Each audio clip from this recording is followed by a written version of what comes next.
Ruud van Nistelrooy has made it clear. As long as there is a chance, no matter how small, Leicester City will fight to the end to stay in the Premier League.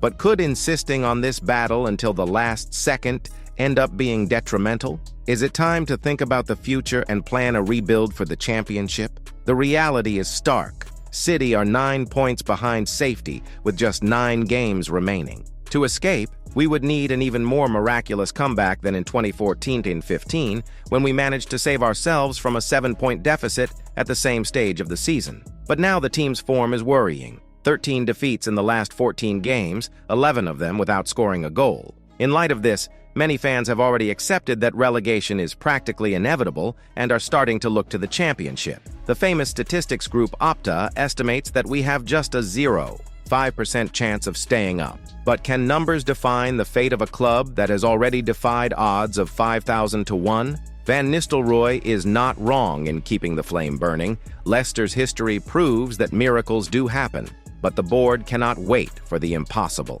Planning for next season has to start now. Who leaves and who stays? Some players will certainly look for other clubs, either because they do not adapt to the championship or because they need to sell to balance the budget. Which youngsters from the academy can gain space? Where do we need to strengthen the squad? These questions need answers before it is too late. If we want to have a strong campaign in the second division, the signings need to be quick and accurate. And if we lose to Manchester City and Newcastle next week, while Wolves beat West Ham and Ipswich, the gap would increase to 15 points, with only 21 left to play for. In that scenario, it would be practically impossible to escape.